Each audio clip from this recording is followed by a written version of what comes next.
to order. Good afternoon, ladies and gentlemen. We're calling the meeting to order 3:01. Please rise and join me in the Pledge of Allegiance. Oops. I pledge allegiance to the flag of the United States of America and to the republic for which it stands, one nation, under God, indivisible, with liberty and justice for all.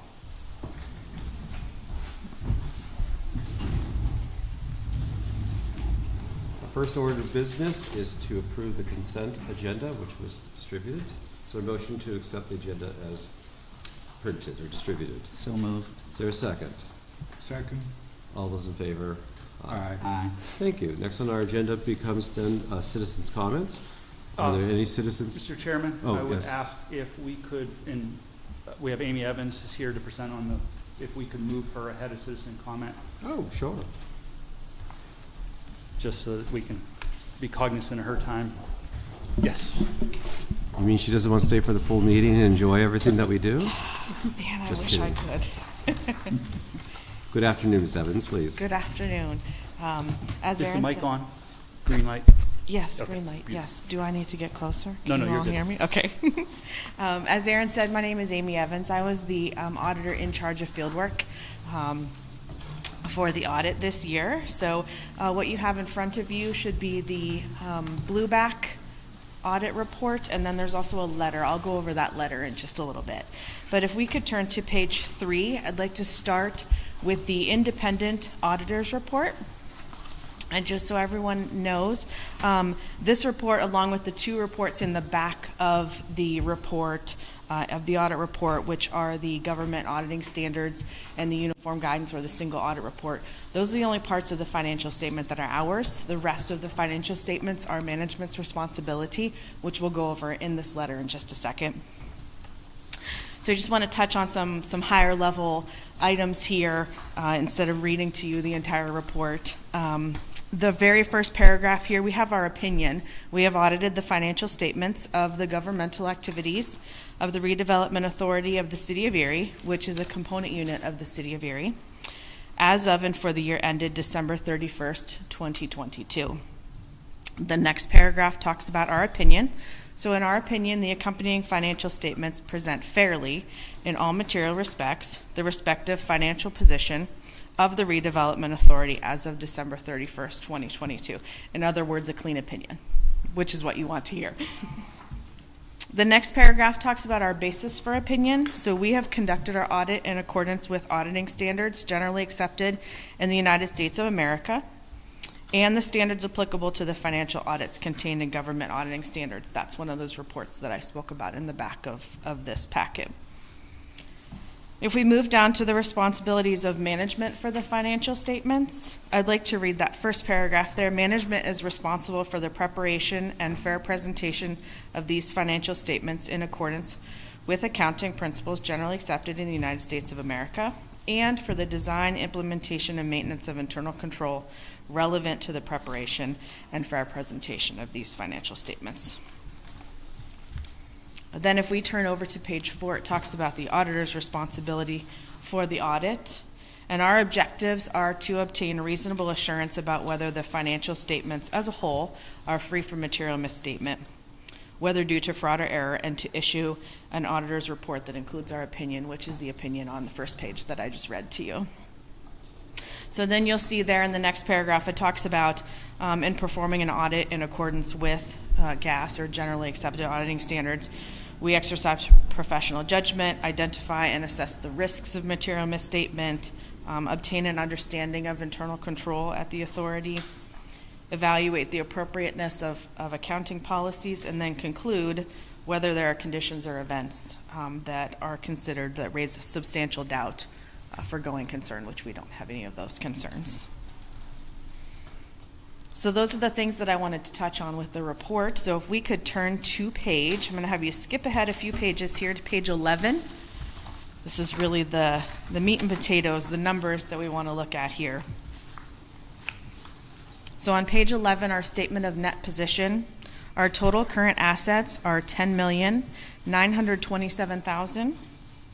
Our total non-current assets, which include property and equipment, and then less the accumulated depreciation, are $110,000. So our total assets are $11,037,000, almost $11,038,000.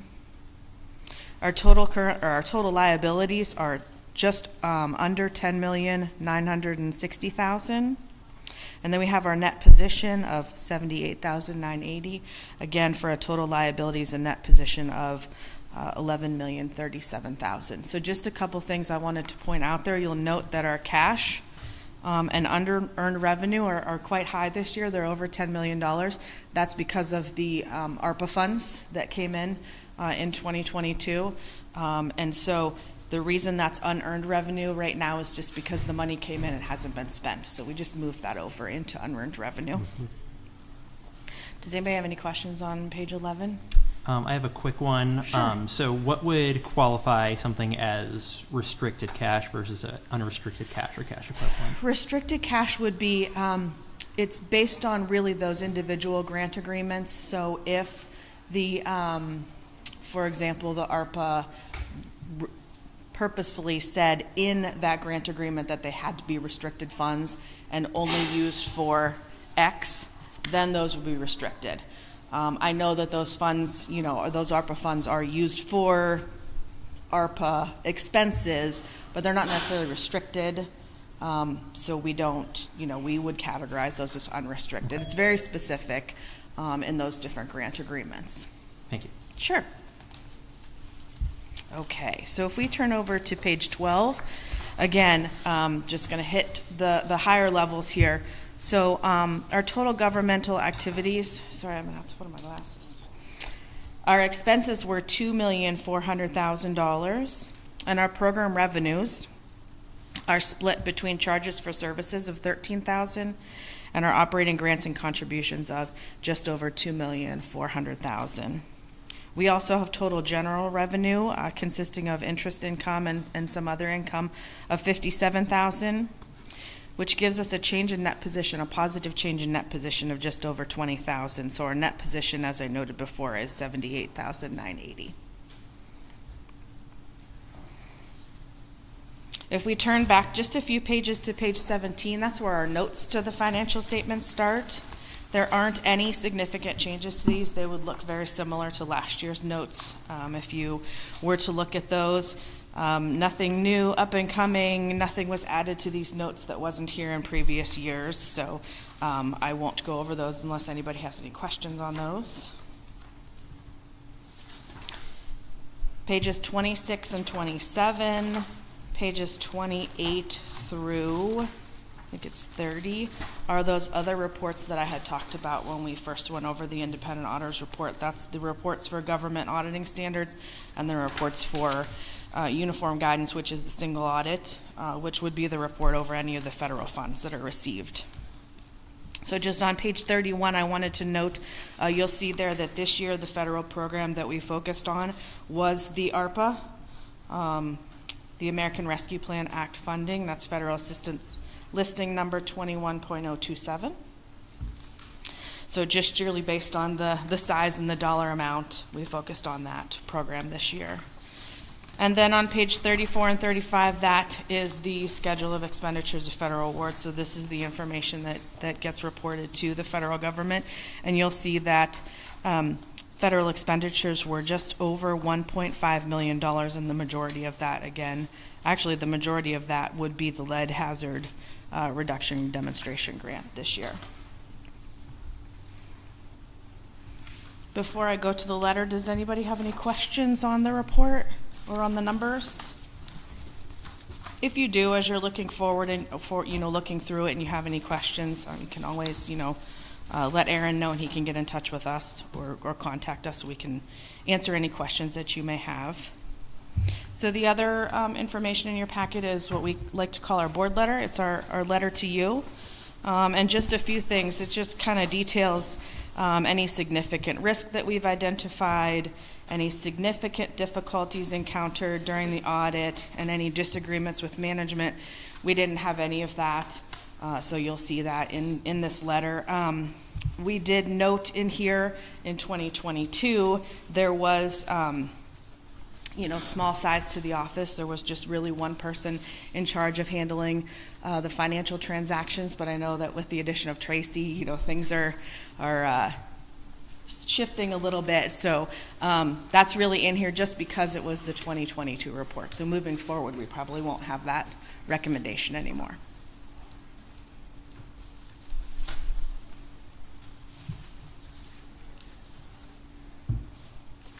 Any other questions or observations?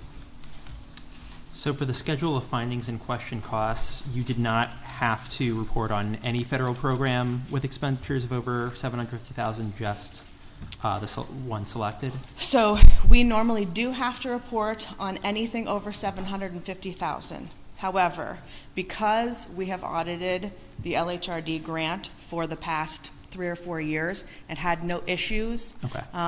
the federal government has identified anything related to COVID, which would be ARPA, the provider relief funds, anything like that. They've identified those as high risk. So if we have a low risk program, which would be the LHRD grant, and we had no issues with that, then we assess those that are under $750,000. And if it's high risk, we have to assess it and take a look at it. Got it. So because it was high risk, that's the program that we were able to, or that we had to look at this year. Okay, thank you. So normally, we wouldn't look at something that is under $750,000 because obviously it doesn't meet that threshold, but because the federal government identified it as high risk, that's why we looked at that one. Okay, thank you. Sure.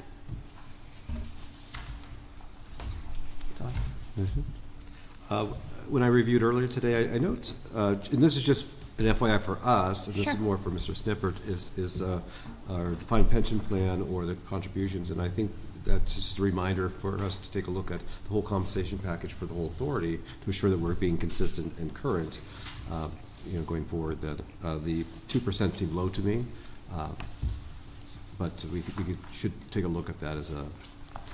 And when we had amended after January, the 457B compensation plan to a 4-to-4 match. To a 4% match. Oh, much better. All right. This is from last year, of course. Right. Yes. Thank you. I Yes.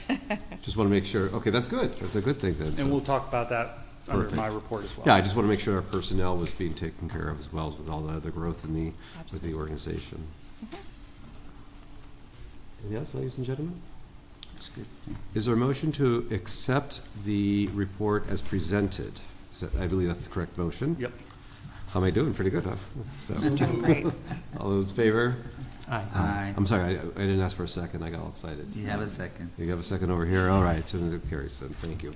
And thank you very much for your time. Any questions, you can direct them after this meeting directly to our auditing team. We appreciate your time. I want to thank Mr. Snippert and his staff. This is definitely. a lot of work. It is. And with the additional funding, of course, a lot more things to report Yes. on and so on. Yes. So we appreciate everyone's help. Yes. Thanks, Amy. Great. If you need anything, Nope, let me know. you're good. Thank you. Okay. Thank you. Thank you. Now we're back to citizens' comments, and any citizens to be heard, we'd like to, please come forward. You can address the board. We are imposing a five-minute limit, 5 minutes, just like City Council. So if you could be as concise as possible, so please come forward and state your name, address, and any comments you have. Good afternoon, everyone. Good My name is afternoon. Donald Crenshaw. I'd like to say that, first of all, thank you guys for getting the report out, because as I look across other communities and areas, as far as reporting and documentation, and I actually sit on the county's planning commission board, and we were talking about funding last Thursday, and some of the housing funding going to the land bank, and we had shared that there's some funds internally that's going to be going out into the rural areas, as you mentioned, Mr. Scalise, that they're going to be going out, and they were sort of shocked. It was like, well, we're giving money to the city. And I said, well, from a land bank standpoint, we ought to look at that because to see whose dollar's going where. And part of that is when we look at these reports that you just received, it's good to be able to track something in writing and see. So I look forward to being able to review the accounting and documentation of funding and where it's going. I also would like to recommend to the board, Pittsburgh and the Redevelopment Authority and the land banks and all have every dollar that's come in online. You can see who got it, where it went, that I would suggest that you guys look at that and maybe mimic some of the things as far as transparency, the way it's being done in other areas.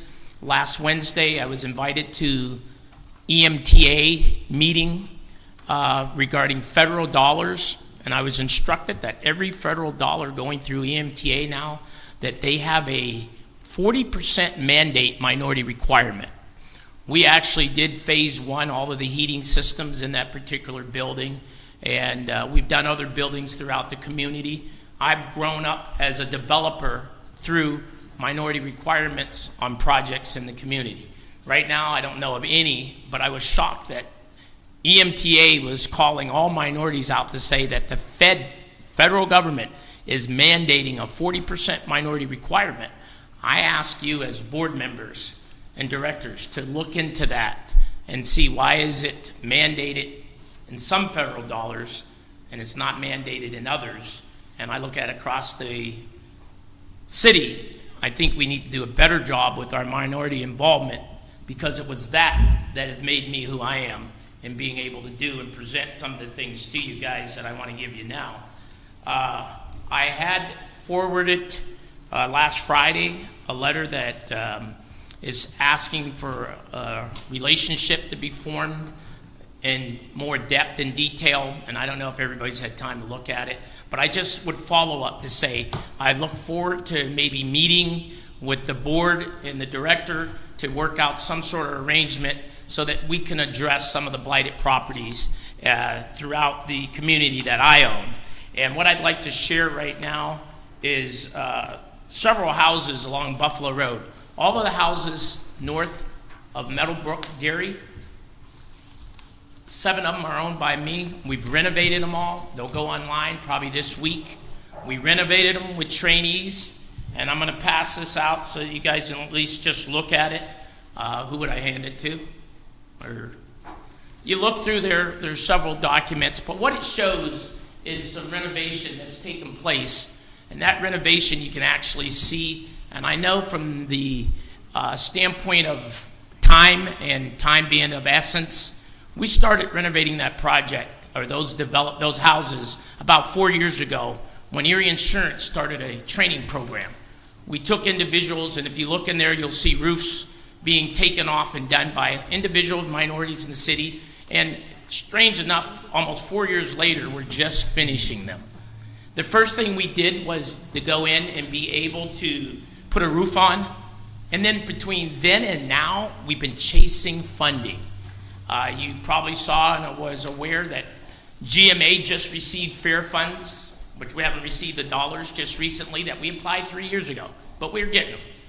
As the money comes in, we're fixing up these houses. As a committed developer, we're doing everything we can do. With the funding that's available now and a cooperative agreement, I think we can expedite a lot of the blighted properties. I think we can continue to train a lot of our youth. I think we can make a difference in this community. So I'm asking the board, and again, the Blighted Property Committee, to look and sit down with me, and let's sit down, not here at this meeting, take some time, have a document, not just verbal back and forth, but a document that commits me, holds me accountable to timelines and things to be done, as well as I ask for whatever funding that is available out here. We did the only homeownership program in the city of Erie where we wrote down houses by $70,000. 140,000 development, we sold them to 25 individuals in this community for $70,000. With all of the funding that's there now in the layering team, we can make a difference in Erie. We just have to sit down, go through a document. We can do restrictive deed covenants so there's no windfalls. I've been asking the Redevelopment Authority at time and time for funding to come together, like home funds. We had $1.5 million in home funds in Zoe Metals. $1.5 million.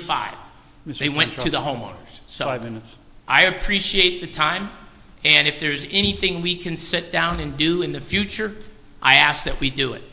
Thank you for your time. Thank you. Thank you. Thank you. Any other citizens to be heard today? Very good, thank you. On to item C on our agenda, which is our financial report. I know that we accepted our audit, but we have additional balance sheet and operational statements to review as well. Sorry. So in your packet, you're going to find the statement of activity or the profit and loss, the balance sheet, and a list of checks dispersed in July. It's listed as check detail. Our account balance in race on July 31st was $65,867.71. Our total bank assets was $10,592,921.64. We're waiting for a $94,908.28 is in invoices.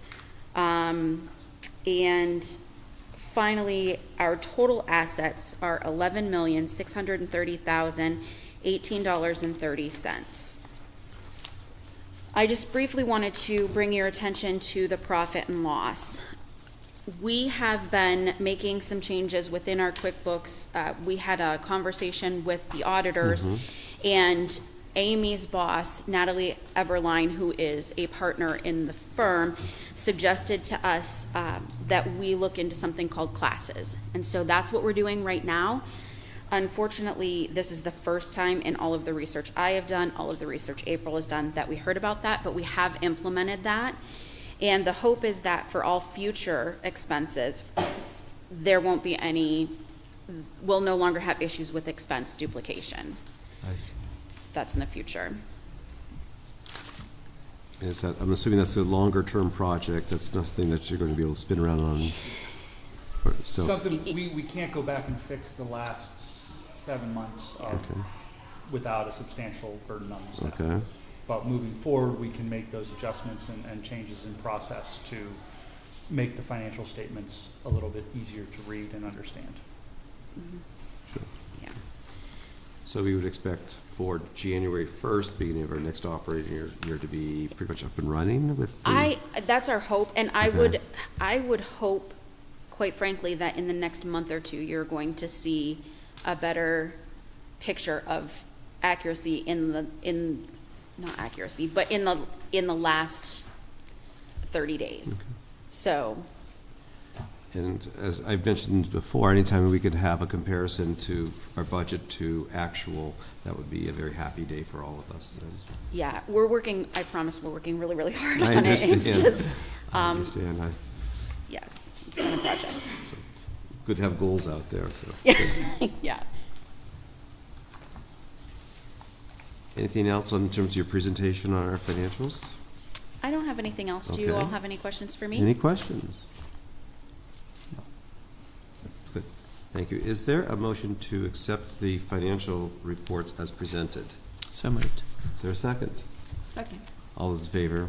Aye. Great. Thank you. On to item D, which is the report of the Executive Director, Mr. Snifford. All right, thank you. Before the audio guy gets on me. All right, so in front of you is the property report for June and July 2023. Under property acquisition is listed the properties that condemnation action was completed in June. That will have to be amended. The April 28th date is incorrect. It was June 21st, I believe. If I'm shooting off the top of my head, I will make that revision.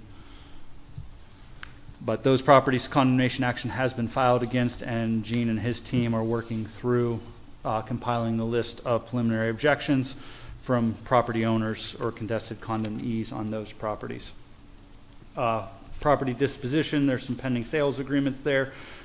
We met with Gene and his team last week to go through kind of the processes moving forward and try to streamline a few things and clear up some of the little things that have been slowing us down over the last few months. So Gene is working diligently to do that. So that property report is there for your review, and a resolution to accept the property report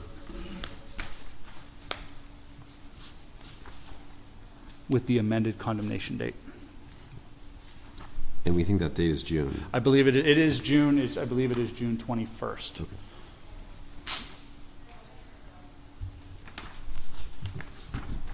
Mr. Snipper's report's been presented. Are there any questions? We have a resolution to accept the report as presented then. Is a motion to accept? I guess I move to accept the report with the caveat that the date be corrected. Thank you. Is there a second? Second. Variously. So All the Well, second. we'll take them all then. All those in favor, aye. Aye. Aye.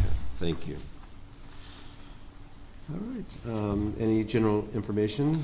All right, so update, the Historic Preservation Grant Program is moving forward. We have successfully finalized 4 projects and put through payment requests on those.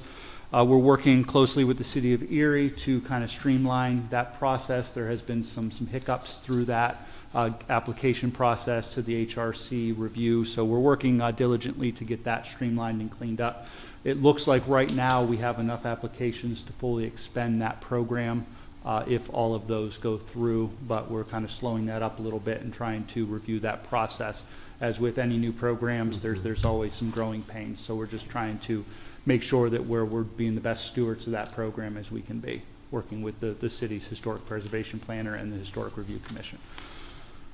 Love Your Block is a program that I know Aaron knows a lot about, city program. They provide some services across many different neighborhoods. The Redevelopment Authority is going to volunteer as a staff September 1st in the Academy Marvintown neighborhood to help just kind of do some volunteer and some outreach toward the neighborhood. So certainly any board member is welcome to volunteer as well with us, but we will be there assisting in the Academy Marvintown neighborhood on September 1st as the authority. And then lastly, there's 2 RFPs currently out on our website and due August 24th. That is the Human Resource Consultant RFP as requested by the board, so that is there. We've submitted or requested proposals from several local firms along with advertising that to see what our reach will be. Already received some questions that we're providing responses to, and we will have those published by August 21st on the website as well. We've also put out again the fiscal consultant RFP. So we do have one person who has reached back out to get some clarification and ask some questions. So that appears that we will have at least one person this time. I know if you remember, we did put that out twice last year and failed to receive any responses to that. So it's looking a little bit more promising this time. We have reached out to several, so we're hoping that we'll have some favorable response to that as well. So that's my general report. And I'd like to thank the authority and the staff particularly for going over and above to National Night Out and other things. We've been kind of following you folks on social media then, so it's a little extra work, but it looked like it was very rewarding, and you're making a lot of connections to the community. Well, super important to us, of course, to be available. So thank you for the extra work. Thank you. Any questions for Aaron? Great, thank you. Let's see, on to our solicitor's report, Mr. Sundberg. Good afternoon.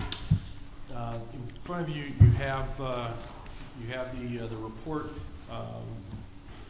The appeals in the Commonwealth Court. One of them is no longer in limbo. The 2 properties went up together. The one for on Easterling, that has been found in our favor. We are waiting. I called the Commonwealth Court this afternoon to find out. You try to not upset them, but you're going, okay, we got an order in July in our favor on this. When are you going to send the record back so that we can take it to the next level? And they said they customarily wait 60 days to make sure that there isn't any subsequent filings. I'm confident that there's not going to be any because there was an appeal, but there was nothing else filed with regard to the Easterling. Watford is the same situation. There was an appeal, but they didn't file any documentation. I've received notification that they're going to have 3 judges review the record. Well, there isn't any record other than mine that was sent to the appellate court Commonwealth Court. So I'm anticipating that that's going to come back as well. But really the delay is in getting the record back so that I can take the next and final step with Judge Piccinini. There are a couple of matters that I'm waiting for. 2708 Downing, I'm waiting to hear from the judge. Also on 934 West 17th Street and 602 West 9th Street, we're waiting to hear from decisions with regard to the judge on those matters as well, so that we can determine how best to proceed forward.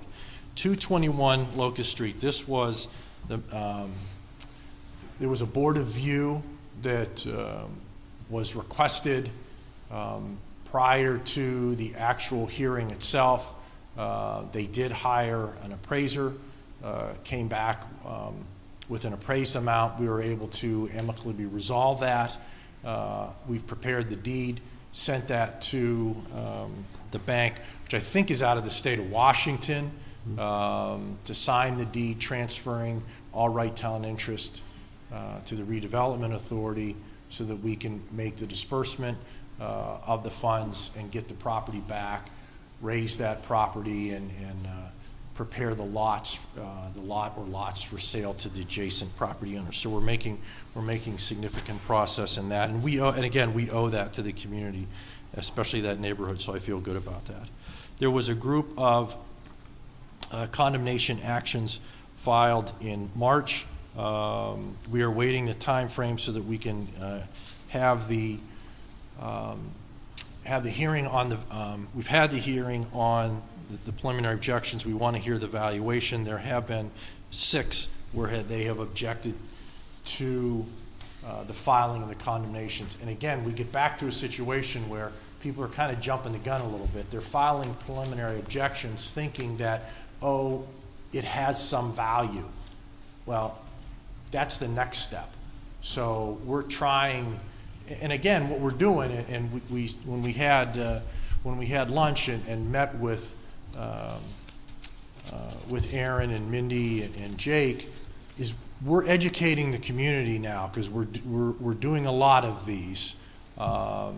So people are getting more involved, which is fine, but it's taken a little bit more time because they're jumping ahead to the valuation when there's a step before that. So, and that's okay. We're working through that. It's just slowing the process down a little bit on our end, but we're trying to be diligent and push this forward. So there's 6 of those, and I think that there was 20 some that we filed. So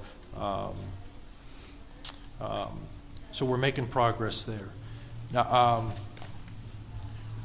I want to kind of take a deep breath on 1221 Buffalo Road.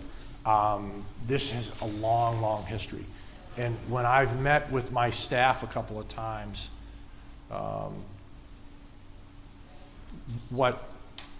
it started way back in 2008, I want to say, maybe even 2000. We filed condemnation in 2014. 2014. It was blighted in 2008. Even before my involvement. And then they entered into different agreements that weren't fulfilled. And even most recently, another one that wasn't fulfilled. So that's now being terminated.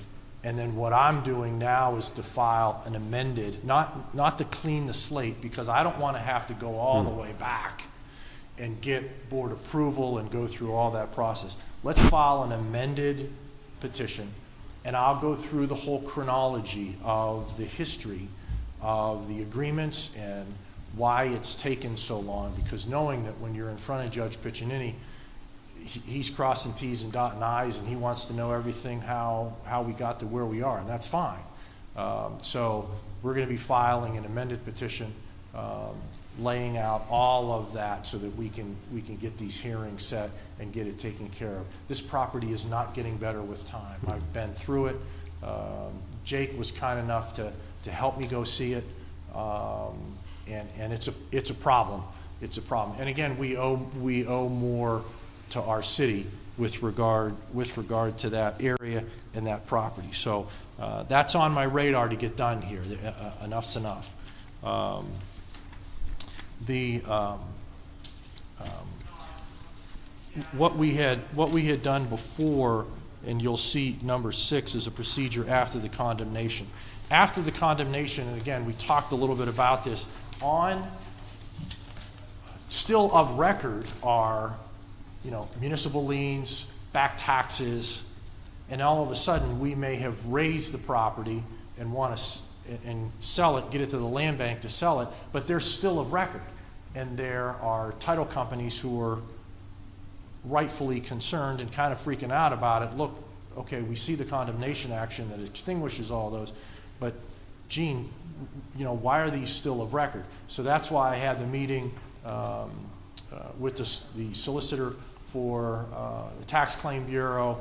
I had the solicitor for the assessment office, tried to get City Hall involved, but we're all working together to see if we can get those removed that we've already done so that we can move forward with these transactions. And then also the batch that we have coming is to more define in our order, our final order of condemnation, much like what happens when you have tax sales, is that order spells out and directs the row offices what to do and how to, and directing them to remove the back taxes, delinquent taxes, remove the municipal liens and such as part of the order, so that I can send that to them, have them take care of it, and then we can turn around and sell it quicker. That's kind of been our problem with a number of these. We've finished the condemnations, but then we're kind of strangled off in getting it to the third parties.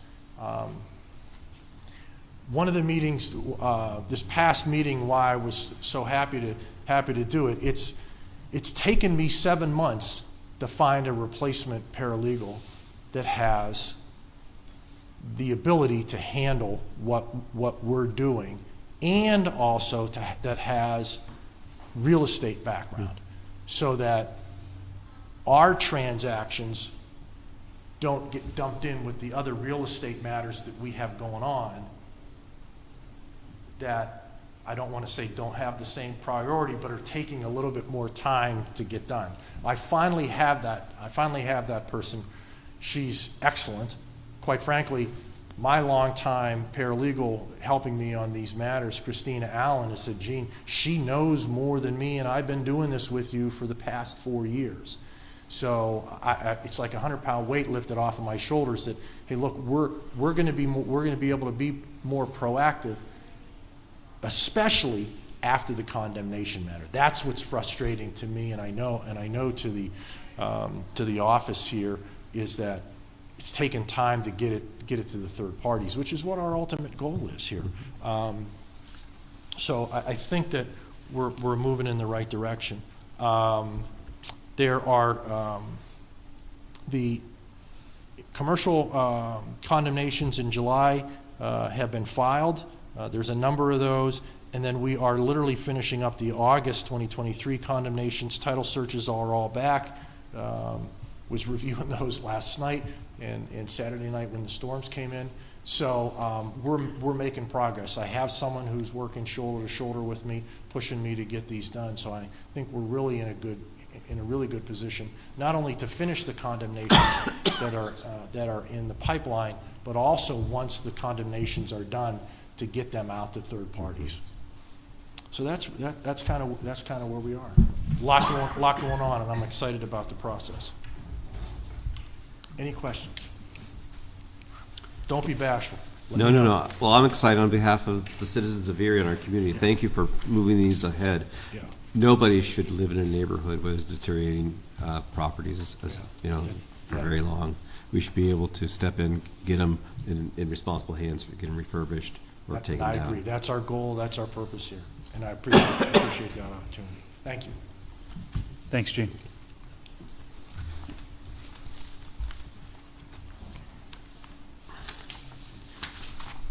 And Jane, I'm not going to tell you her name, who I hired. I've got people. Sources, I know them. He already sent her a letter. Letter, he stopped by, I heard. All right, thank you, appreciate that. Let's see, unfinished business, we've got blighted property process, I see we got All a right. slide queued up, and So with the comment, and of course, with all of Gene's action and everything that's been happening, I felt it kind of needed to kind of go over the blighted property process with the board. The authority serves two main purposes: housing rehabilitation assistance for property owners and landlords and such. City of Erie County, so I always say we focus on both sides of blight. We help people fix deferred maintenance items in hopes that those properties will remain sustainable, occupied, and tax paying. We want to stop them from getting to the point where they're vacant, abandoned, interior properties. But we also work on the blighted property process. So, the blighted property process, it starts with code enforcement. They work through their process of notice of violations. They try to gain voluntary compliance through the process. They identify, they receive a complaint of a vacant property, and they act on it. They go out, they look at it, they put together a notice, and they send it to the property owner. They give them 30 days typically to make the repairs to the property. And that's the first step in, like I said, gaining that voluntary compliance. They're looking for that property owner to reach out, work with them, maybe it's ask for more time, but make the repairs to the property. Certainly we want every property to be rehabilitated and back into some level of occupied status, whether it be rental, owner occupancy, whatever the case will be. So, this is just kind of the process map we have that we work off of for this, and really for the citizens' understanding of the process. So, code enforcement works through that, and I always say really the redevelopment authority falls at the end of this process. We are really the enforcement arm of blighted property. So when code enforcement can't gain voluntary compliance, it goes to the Blighted Property Review Committee. Cynthia, you can go next slide. So notice of violation, of course, this is what is sent to a property owner. Next slide, Cynthia. Of course, if there's no response to the notice of violation, they're issued a citation and they're set a day in court with the district magistrate for that area. Most cases it's not necessarily successful, or it is they're fined $500 or whatever the case will be, but necessarily the district magistrate is not getting us a rehabilitated property. So it's really, the point is trying to work with these property owners before we get to our point. You can go. So the Blighted Property Review Committee, just for City Council ordinance in 1994 created the Vacant Property Review Committee pursuant to the Urban Redevelopment Law, same act that created the redevelopment authorities across the state of Pennsylvania. In 2002, they amended it to be the Blighted Property Review Committee. So next slide. All right, so the committee is made up of 9 members. One city council person, so the liaison to the BPRC is a voting member of the Blighted Property Review Committee. The executive director of the Redevelopment Authority, a representative of the City of Erie Planning Commission, the mayor of the City of Erie or his or her designee, and then 4 adult citizens from the City of Erie appointed by City Council for 2-year terms. So when you look at it, the majority of the members of the BPRC are citizen elected, City Council member and 4 citizens. So they have the majority vote on the BPRC. Of course, non-voting members, supervisor of the City of Erie Housing Office or City of Erie Housing Officer, manager of the City of Erie Code Enforcement Officer, chief of the City Fire Department, the Police Department, and of course the director of the Tax Claim Bureau. And these meetings are the second Wednesday of every month at 9 a.m. And at that point, we review properties that code enforcement recommends for blight. So this is really the process where the redevelopment authority gets involved. A property is put in front of the BPRC.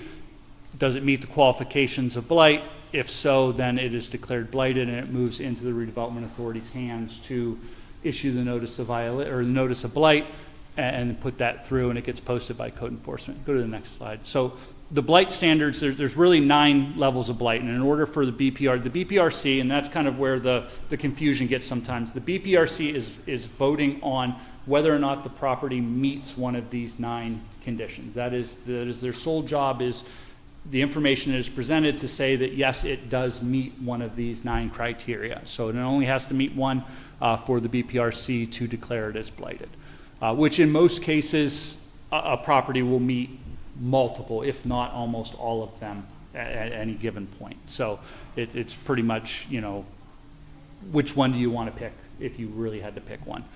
Next one. So that's just the rest of it. All right, next. Okay, so the blight process, and really it just kind of summarized what I had said, is that, you know, code enforcement, have they exhausted all their action? It goes to the BPRC. Was the property declared blighted? Yes, the property owner is notified by mail. The owner is given 20 days to appeal. So the notice of blight gives the property owner, basically it's a 30-day notice that the redevelopment authority can take action on the property. They're given 20 days to appeal that decision, which at what point they would fill out the appeal paperwork. We would convene the BPRC committee, and they would be able to testify on their behalf why their property doesn't meet one of those 9 criteria. Every time somebody wants to appeal, we certainly have that discussion with them. You know, make sure you understand, yes, if you're spending the $600 appeal fee, that you are aware that you are trying to say it doesn't meet this status. It's not tax delinquent, it's not vacant and deteriorate, you know, like, so before they would spend that money to appeal, just understand that, you know, that's what they're weighing their review against when you appeal. Next. So this is the notice of blight. Like I said, there's a 30-day notice. At the 30 days within it, 20 days to appeal. After 30 days is the point under the law that the redevelopment authority can seek condemnation or the blight process with it. And there's a lot more to than just after 30 days we would say we're filing condemnation on it. Next slide.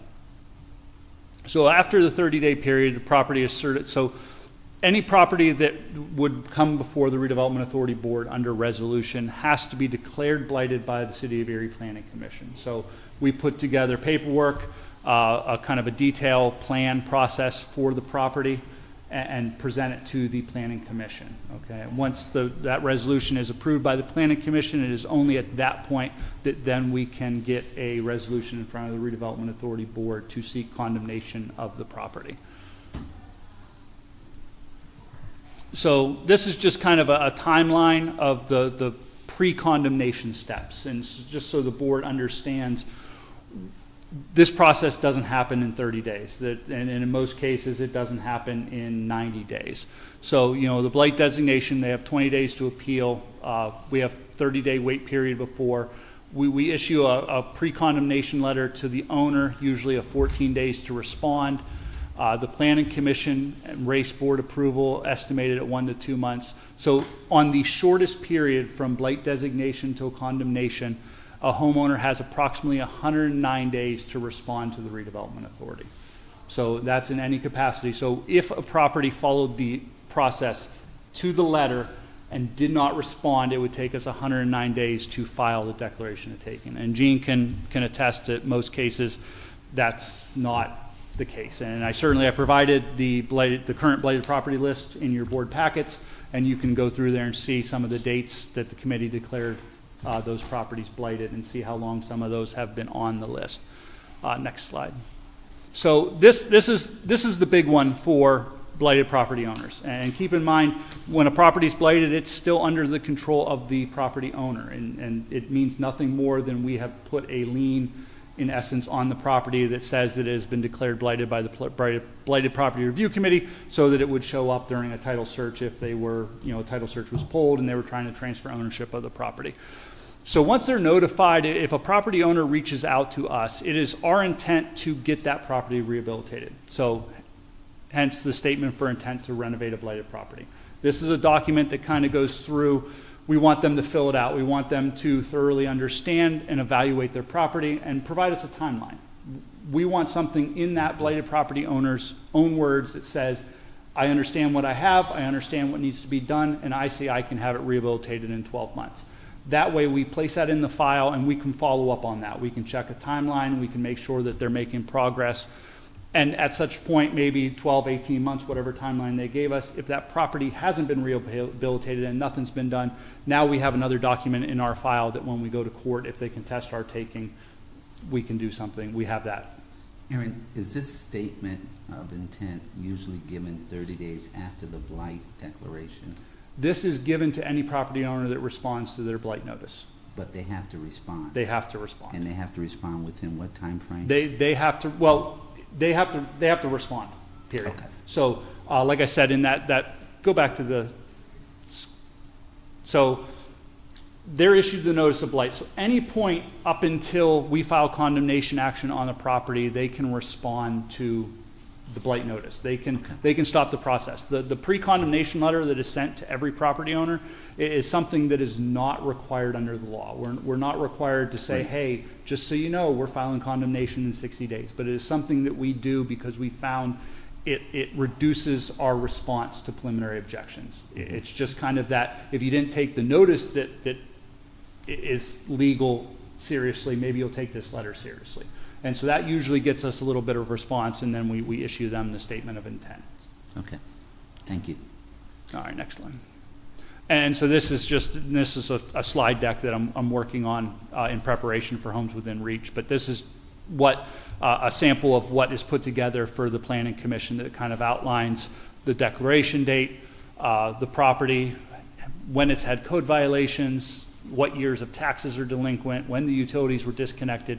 You know, as if you would go and, you know, as board members go to the city's YouTube channel and watch a BPRC meeting, you know, you can see where some of these are, you know, code enforcement will identify the utilities have been cut since 2008, you know, and so a lot of times that's an indication how long the property's been vacant, and it's just a matter of getting there. And Aaron knows how much we're trying to push to identify all those vacant, abandoned, and deteriorated properties within the city, but we're not getting there. You know, it's just a slow process with the limited resources that, you know, code enforcement has. So, yeah, I know that's a lot in a short period of time, and it's a very complex and detailed process, you know, but it's certainly something that, you know, we take extremely serious.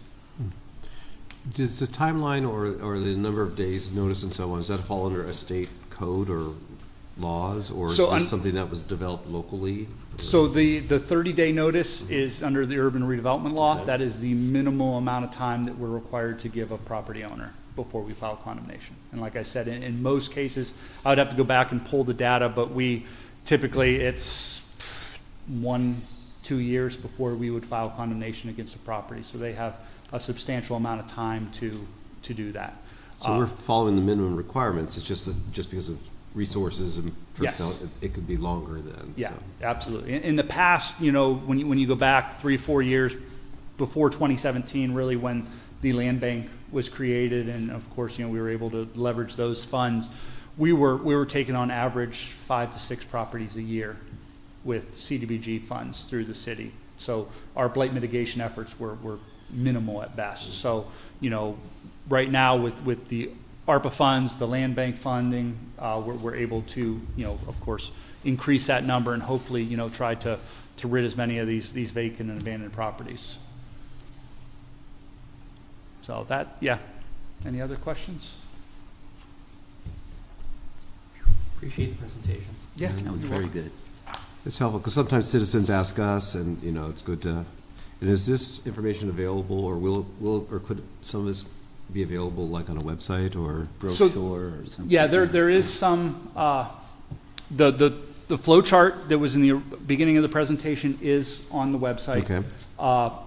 Once this presentation is completed, I can certainly, you know, have it added to the website. That's, you know, certainly a possibility. But there is information there, and all our contact information is there. So we want to educate, you know, the public, you know, on these. I know we, you know, go into that pre-condemnation letter. Unfortunately, we see a lot of times a homeowner or property owner will receive that pre-condemnation letter, and we'll see it on Craigslist, Facebook, whatever the case would be, in an effort to dump that property because they see the pending condemnation action.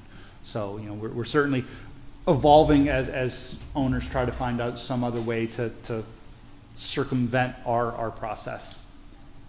Okay, good. As for our future, and first of all, the presentation was excellent, very comprehensive, particularly in the chronology of how things are done. I think in our letter that we send out to these owners, perhaps we could refer them to an actual website or our website so that they can pick up this information, because they can be more proactive on their end, which is what they need to do when we have situations like this coming about. I just think that's important for them. We know how delays are, particularly in personal lives. So that was good. Thank you. And yeah, certainly take a look at that and see how we can better provide them some resources to get the information. Okay. All right. Any other questions, comments? Hearing none. Next business item, financial management software. You want me to start? All right. So over the last, well, and Tracy informed me, probably last 6 months, Mr.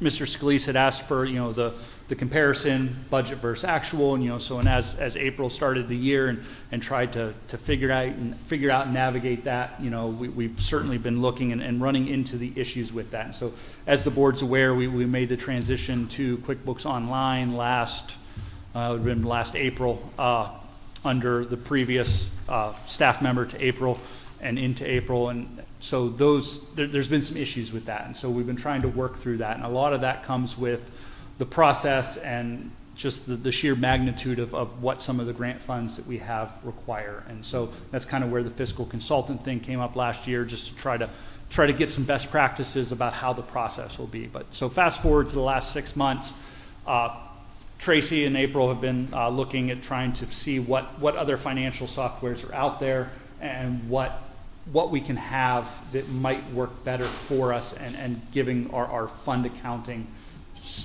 process that we utilize. And so they've identified 2 possibilities, and so we've been meeting with them over the last 2 months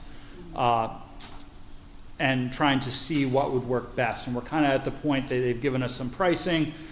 We've asked them to sharpen their pencil. We've trying to meet with some of their current customers to see what they have, and in the meantime, we of course met with Natalie and Amy and got the information on classes within QuickBooks and some different things that maybe, can be done internally within our processes that would help clean some things up. So we're kind of in a tough spot right now, and that's kind of where it's here for the board, not really today, but, maybe later on this week or next week we could get together to discuss it more in like a study session. In order to make a move, if we wanted to have a system up and running for January 1st, so we didn't have that mid-year switch over, we would have to have a system and a contract signed by the end of August to allow for a 4-month implementation. Both of the identified vendors require roughly a 4-month period to get that up and running. So we would have to make a decision. But then looking back, now we're like, okay, we have QuickBooks, we have classes, maybe we can make a switch. So it's really juggling that, what's best for the authority, the financial aspect of an ongoing maintenance on another software versus what we currently pay and what, so that's kind of where we're at. And I'll let Tracy talk about a little bit about what she's found in that. So, as Aaron said, I think I was day 3 when I started looking into this and trying to figure out budgeting. QuickBooks is such a good product for a for-profit entity. They just don't. Not only are they not great for nonprofit, it has to be tweaked a little bit. It's absolutely not geared towards fund accounting. So. These other programs there's just a significant cost involved in it. And I think we might have to adjust what our expectations are with it regarding, I know Mr. Scalise, we had talked about you all having one report in front of you. It may end up being like the profit and loss for the LHRD and the profit and loss for ARPA, that kind of thing. Just to kind of keep everything separate. We are, after speaking with Natalie Eberline, we are updating some internal processes there so that we can maybe adjust some things that was passed down to April but doesn't necessarily work with QuickBooks Online. They're 2 totally different beasts, and we're coming up on some. It's difficult because you never want to get into a position of, hey, Blackbaud looks really good on this end and NetSuite looks really good on this end, but are we going to end up in the same position that we are now because both of those are geared towards for-profits? So I guess I'm wondering where you all stand on giving us the ability to kind of see where this classes takes us. The problem with that is if we don't want to do a mid-year transfer, which is fair, then I don't know that we would have enough time to have another software platform up and running.